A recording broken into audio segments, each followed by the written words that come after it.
This podcast is brought to you by Penji. Penji is a creative subscription service that gives you access to pre-vetted, agency-trained creatives from all over the world. From graphic design to illustrations to social media management and web development, it's all included for one monthly price. It's time to say goodbye to the hassle of searching for top-notch creative talent. With Penji, you get quality and consistency delivered right to your inbox every day, carefully crafted for you by humans. So meet your new creative team today. Head over to penji.co for more and enter the coupon code located within the podcast show notes.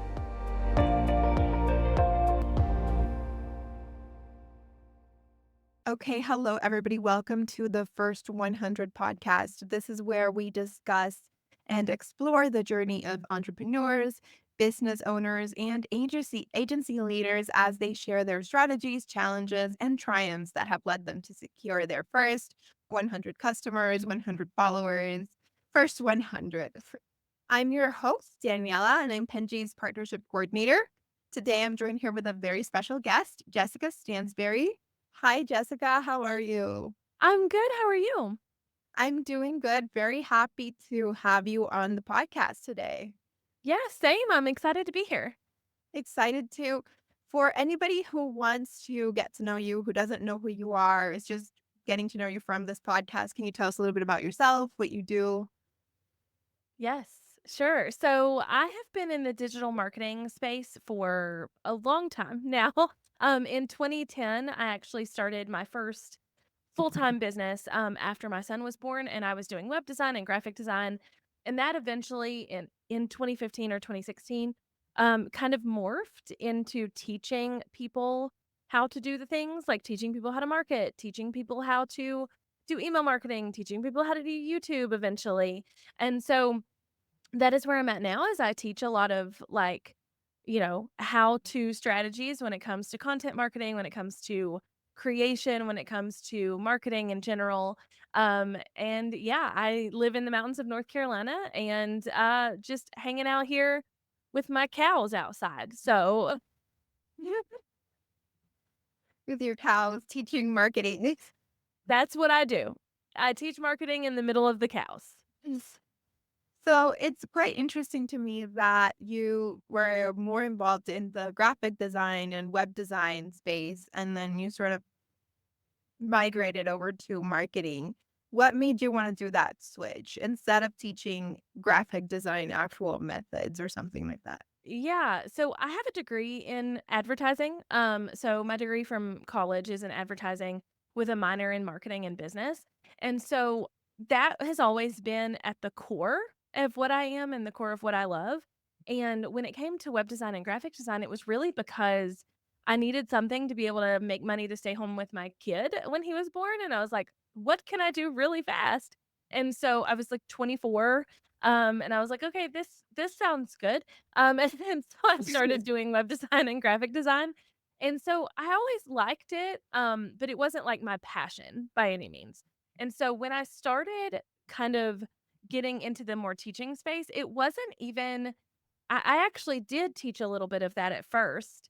Um, but it kind of was like a natural progression. So because I was a web designer, people were coming to me and asking me web design questions.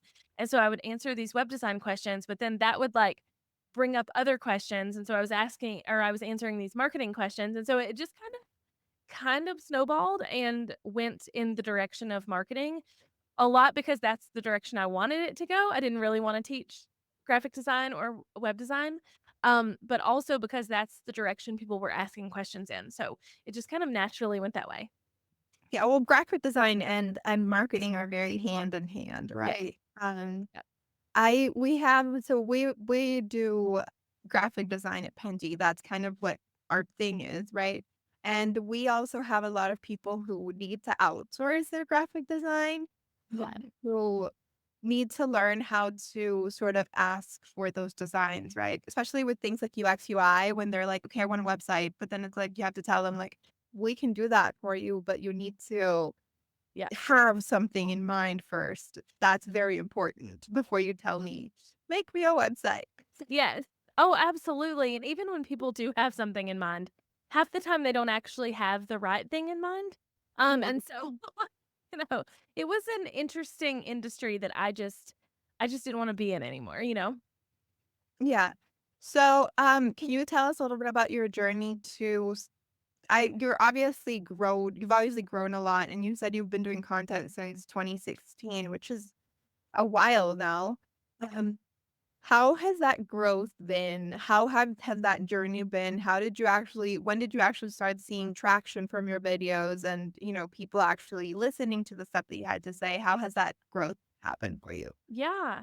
So in 2015, so late 2015, I actually started a podcast first. So like that was my first kind of content creation beyond just like Instagram or my blog at the time, which didn't have any traffic, so it didn't matter anyway. And so I had a podcast that I co-hosted, and that actually did really, really well for both of us. We had it for about 3 years, and it was it was kind of in the earlier ages of everybody and their mama having a business podcast, you know? So it did really well because there wasn't a ton of us yet. And then in 2016, that's when I started on YouTube, but I started on YouTube to mainly like grow my blog. Like I was started on YouTube to be able to have videos to go with my blog posts. And I really didn't ever kind of see YouTube as a thing. And then one day in 2017, I logged in, so about a year later, I logged in because I was uploading a video and I had 500 subscribers, and I was like, "How did that happen?" I haven't even ever like, I'd never promoted the channel. The only reason it was there was to, like, be embedded on my blog. And so I was like, "That's interesting," and when I really dug into the analytics, I realized, like, some of my videos were doing really well, and I thought, what would happen if I actually tried? Like, if I can get 500 subscribers without trying, what would happen if I tried? And that was in, like, July of 2017, and from July to September, I grew about 1,000 more subscribers because I was actually trying, and then that next year, I grew from, like, 1,500 or so to 30,000. Wow. I hit 100,000 in 2020. That's when I got my, like, 100,000 subscriber plaque thing, and I've just kind of grown since then, and I'll have times of, like, not a lot of growth and times of a ton of growth, and it's just kind of it's a journey, you know? I look at YouTube as a marathon and not a sprint, and so sometimes, I'm walking and sometimes I'm running, and that's okay because, I mean, most people have not been on YouTube for 8 years, so I'm okay with that. Yeah, definitely. And I think like explosive growth, I think we're very used to seeing it because it's the loudest one, Mhm. but it's not the most popular or most common thing. I would say Right. that was to most creators, right? Right. Totally, and honestly, like, had I had explosive growth, 5 years ago, I wouldn't have known what to do with it. And so, like, I've had some big periods of growth, but never like, "Oh, I went from 10,000 to 100,000 overnight," or whatever. I wouldn't have known what to do with that, and so now I'm more prepared that, like, when I do have big, pieces of growth or big moments of growth, I actually know what to do with that traffic, and I actually know how to, like, turn that into dollars, you know? Yeah, so actually, I think and I was talking to someone about this earlier, growth for people is actually a lot more complicated and stressful than I think most people see it as. And Yeah. explosive growth is very difficult because you go from 0 to 100 really quick. And I think there's a lot that goes in between that 0 to Yes. 100 that people don't take into account, right? Um, for example, I think for us, like, we do graphic design as an outsourcing tool, essentially, right? Because we sort of saw this gap in the market where it was really difficult to outsource graphic design for business owners. That part sort of is very, I think, scary for people, which is what do I do? I don't have like enough hands. I don't have enough of a brain. I am only one person, but I have so much. And who do I even give it to? How did you even like, as your growth started happening, how were you able to handle all of that and sort of start to scale and grow, especially with content creation? I think it happens a lot where content creators are sort of blindsided when all of a sudden they need assistants and managers and things like that. Oh, for sure. So I really have always been very like I need help. Like, I need help. I can't do all this by myself. And I think a lot of that was because I also had small children when I was growing my business. And so, like, I was like, I can't do all this. Like, I can't be changing a diaper and, like, answering an email at the same time, you know? And so, even early on in my business, I hired a virtual assistant. And it was very, very minimal cost. Like, I don't even remember now, but it was very minimal cost, very minimal hours, but it helped me so much. Like, I was able to, like, free up little things. So that person edited my podcast. They also answered my emails or helped me filter my emails. And that really helped. And then I've really just kept that kind of mode going the whole way. And so eventually, I added more hours to that virtual assistant. I added another virtual assistant who maybe had some specialized skills in graphic design or in content creation or whatever. I know at one point I had someone who would take my YouTube videos and write blog posts that matched them.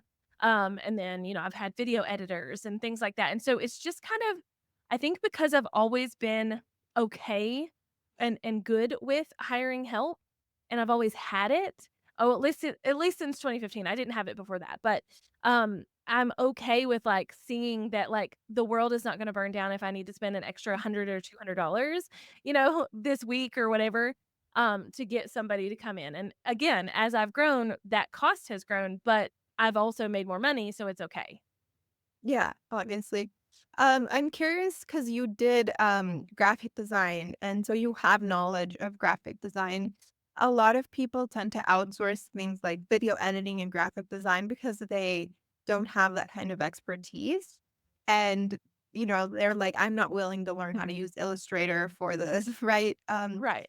But I think it's really interesting when you are actually knowledgeable about this because I think I've seen people who struggle with outsourcing things that they are experts in, I'd say, or that they know about. Like a graphic designer is going to really struggle outsourcing graphic design to another designer because they're like, oh, I really want to do this.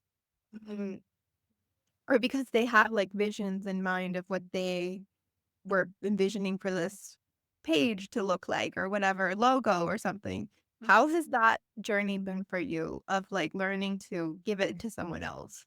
Yeah, it's definitely been a struggle, I will say, and I'm very picky on who I hire to take on those kind of things because I do know how to do it, I can do it, and I am very picky about it.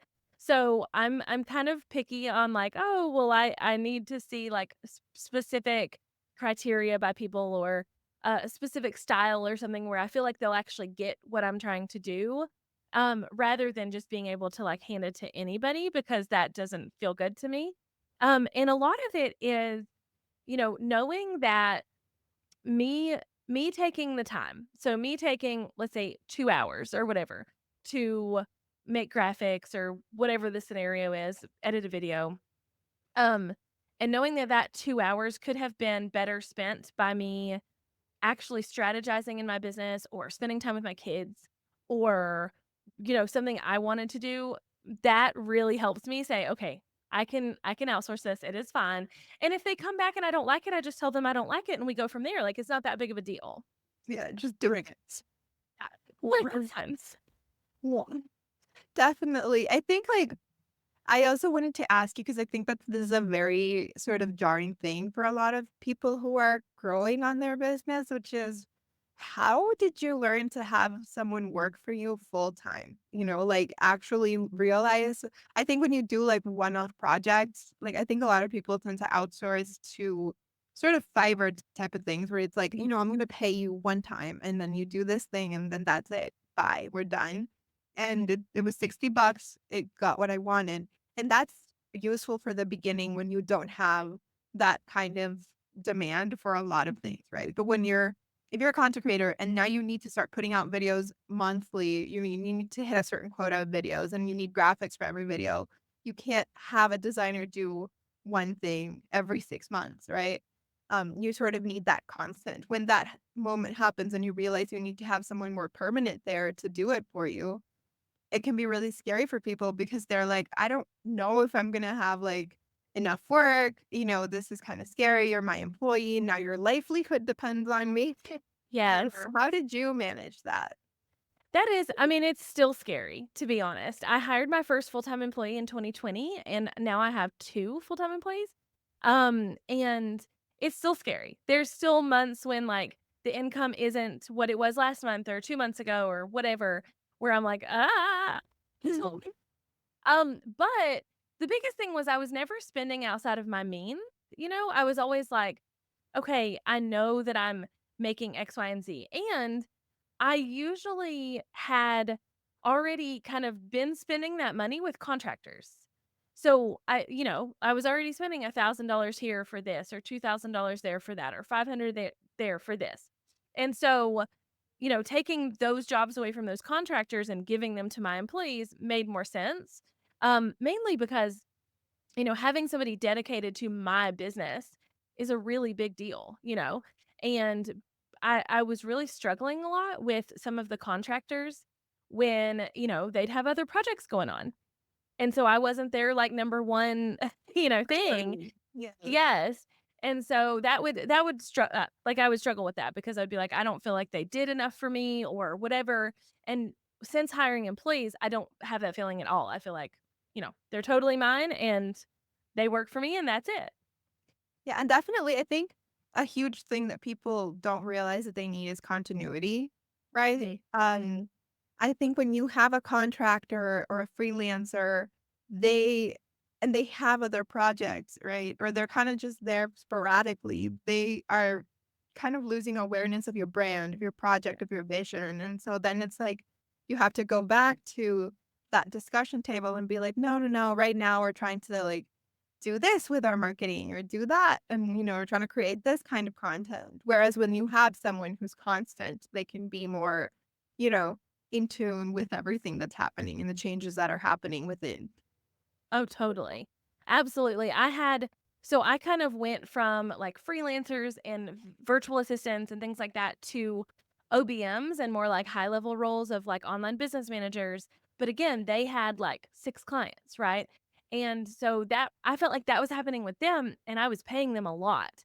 And so I was like, there's got to be a better way. And that's when full time employees came. And let me tell you, when I decided to hire my first full time employee, then when I decided to hire my second, both have been very, very scary moments, for me, but we've lived. We've made it through it. It's been okay.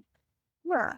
I mean, and it's definitely a lot scarier for someone like yourself who you're just a person, right? It's Yeah. different for like a big corporation like, I don't know, Pringles or Coca-Cola, who just like they can just go up and hire whoever and Yes. they have like a big team and they're definitely making enough money to pay for it. Right. Right? Yeah. So actually it's very interesting that you say that because for us, we started as a company with kind of that vision in mind where we saw this problem happening for us within the marketing world. And we were trying to outsource graphic design. And it was really difficult because it was like, I think you, there's a lot of business owners who don't necessarily, if you're not at a place where you can hire someone yet, but you're also not at a place where you can't not have someone, that's a Yeah. very weird middle to be in, right? Yeah. And we started sort of putting Penji as platform for people to outsource graphic design in a more affordable way, but still without having to sacrifice quality, which is kind of like everything that we do, which is for people to just kind of, you pay a subscription, kind of like it where it was Netflix, and then you can put in design work and you don't have to worry about maybe you don't have enough work for this person or how difficult it is to find one. Because I think a lot of people don't really take a lot of that into consideration, which is how expensive it actually is to have someone work for you. Oh, yeah. Definitely. And what's really cool about like finding contractors or hiring things out is that a lot of people also don't see the other side. They don't see that like they think it's going to cost them thousands of dollars a month to hire help when it's probably not. And you could get some things off your plate for a couple $100s a month or something like that, and that could help you tremendously. Yeah, definitely. I think like outsourcing is a very difficult process to go through when you are growing a business because it's a Yeah. transition. I think what I've noticed with people growing their businesses is once they have it sort of, they have the science down, and now their business is growing and it's like, I just figured out how to do this. and now I have like a million new problems. Yes. Yeah, totally. Yeah, where it's like, okay, now I have to learn how to outsource. And then this is like a whole new process and now things have to evolve and have to change. And I think that's why like I think growth like yours that has been a little bit more stable is more sustainable, I think, in the long run because if you have explosive growth, all of that is going to happen at once and you're just going to be really overwhelmed with it. Oh, completely, completely. I say all the time that you don't actually wanna go viral. Like, you do, but you don't, I swear, because when you do and you do it, like, more steady and you have small bouts of virality and you have small bouts of growth that kind of are a steady system rather than this, like, huge, like, "Oh, I just rose to fame in 5 minutes," or whatever. It's much easier to handle, it's much easier to, like, baby step into it and you don't make decisions on the fly, which I think can make, bad decisions for a lot of people. Yeah, definitely. I think we've seen a lot of people have that kind of downfall where it's like, I've had a bad manager, I had a bad business deal, Mhm, I got, especially in the earlier years of social media. I think now people are a little bit more savvy because they've seen a mhm. lot of other people's failures. But I remember like back in like when you started back in like 2016, 2014, I think even a lot of people were sort of getting conned by a lot of fake managers and, Right. agencies that were putting them in, like, these really bad contracts and just in general. I think that has sort of I've seen a lot of that downfall for a lot of people. Yeah, I agree. I have too. Mhm. Yeah, so it's actually very good that you have sort of learned through that process, and I think a lot of people that are trying to grow in content creation will feel happy that that like explosive growth is not necessarily the best Yeah. thing ever. I'm also curious about how you felt through like this whole you've been on social media for so long. You were on YouTube when it was a very different space. How has all of the change that's happened on social media throughout all these years affected you and your platform? Honestly, I feel like YouTube has changed the least of any platforms. Instagram is basically a different platform. Facebook is basically a different platform. TikTok didn't even exist back then, right? But YouTube really has been like the most steady because the things that work now are just iterations of the things that worked then. So, yeah, there might not be exact things that like have come, there it's not exactly the same algorithm as it was in 2016, but it's pretty close. And so there hasn't been a lot of times on YouTube where I'm like, "Oh, they changed everything up and now I don't know what I'm doing." And on Instagram and on Facebook and things like that, that has been the case.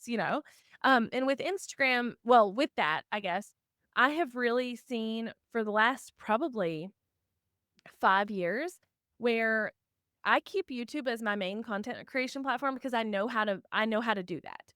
I know how to do that really well. I know how to make videos. I know how to course correct if something goes wrong, that kind of thing. And I keep Instagram as a secondary platform. And so I don't really care or try to keep up with content there.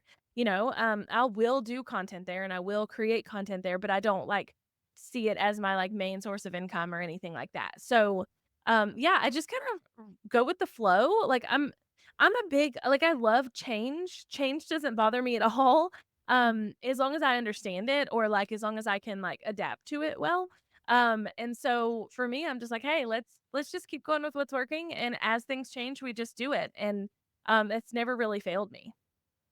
Yeah, definitely. And I think like what you said is really interesting because I think also the audiences that are on platforms have changed. Like I remember back in like 2012, Facebook was for like the cool people. Right? Yes. And now Facebook is not for cool people now. No. It's like No. No, the only reason I'm still on Facebook as a whole is just so I can post pictures of my kids. Like, literally, that is it. And so that they'll pop back up on memories in like 2 years or whatever. That is it, because it is not the platform. See, when I first started in like 2015, 2016, Facebook Lives were such a thing. Like, that was how it grew. Yes. And then, like, that got killed, and like people don't do that anymore. Or if they do, it's weird. And so, yeah, it's been kind of a fun ride to be able to watch a lot of the social media as someone who's on it. Yeah, and definitely, like you said, I think YouTube has changed because it has changed, but it's definitely the more stable one because it's still like a long form video Yeah. platform, which is what it has always been. Yeah, exactly. Ex- but Instagram used to just be for like, I remember also just like, you would just post a random picture of your dinner with no like, and you would just add some random filter. It's really ugly. And then, you have like a really No. purple salad bowl, and that was that. Yes. Um, And literally that was it. Like when I first started on Instagram, I mean it was there was like a stint of time, there was a era, I guess, where everybody was posting like stock photos, you know. yeah, You didn't really do anything with it. It was just there, which is still funny to me. And then there was the time when, you had to have 10,000 followers to get the link in your bio, and it's just changed so much. yeah, it really has. And TikTok also coming in and like kind of doing all of this has changed it a lot. Yeah, Um, it has.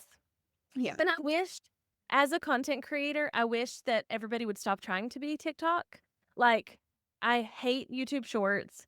I hate Instagram Reels. I don't hate it, but like I wish that wasn't all we had to do, which thankfully with YouTube. So that's another piece too, is with Instagram, once they started Reel, they were like, that's it. That's all you're allowed to do. If you do anything else, you suck. And Reels is the only way to grow. It's like Reels, Reels, Reels, Reels, Reels. And every time they come out with like an algorithm update, it's just like Reels. Whereas YouTube has not stunted the growth of long form channels if they don't use shorts. It's just that shorts are another tool there. And so, yeah, I really wish, if they're going to try and be TikTok, that they wouldn't like push all of their efforts to that like Instagram has. But yeah, like it's I don't know. It is what it is, I guess. Yeah, definitely. TikTok sort of started this short form trend and now it's Mhm. just everywhere. And I Yeah. agree that, like now on Instagram, it's a very different environment. Even if you're not a content creator, like just as a normal user, I get pushed reels all the time, like either to watch or to create. It's like, Yes. oh, here's a collage for you to make a reel of your last Instagram stories. And it's like, I don't need to be into a reel. Right. I know. I don't get it. I really don't get it, but I'm not Instagram. So here we are. Well, it's been great talking to you today and learning from you. I think a lot of people who are aspiring content creators really get a lot of knowledge from people like you because I think a lot of people they think that growth is just, like you got a video viral and then you have 1 million followers from like you woke up in the morning and it's like, I'm famous now. Yeah, so it's great that, to have people like you tell us about your experiences, your growth, how it has happened over the years, and people who have experience outside of content creation, I think are very valuable because you have real world experience on other things that are not just the video aspect. So I wanted to just say thank you for so much for being here and doing this with us. Yeah, thank you so much for having me. It's been so fun. For anybody who would want to learn more about you or go in and see your videos after all of this, the floor is yours to tell us about your YouTube channel and where we can find you. Sure. So my website is just heyjessica.com, and everything's linked from there. So if you forget anything else we talk about, heyjessica.com, it's really easy. And then my YouTube channel is just my name. My Instagram is just my name, so Jessica Stansberry. And yeah, I hang out mostly on YouTube, with really focusing on being in the stories and DMs on my Instagram. That's where I like to connect with my audience. So yeah, come hang out with me there and check me out on YouTube, and we can have a chat. For sure. Yeah, I will be adding your links to the description of this so that everybody can go in and find you. Thank you so much, Jessica, for being here. And I will see everybody on the next episode. Thank you. Bye. You've been listening to Fully Managed, brought to you by Penji. Check out the show notes to learn more about today's guest. And to learn more about Penji, the human-first creative subscription service, head over to penji.co. And by the way, if you're still listening, it would mean the absolute world to us if you were to share this podcast with a friend and, of course, subscribe.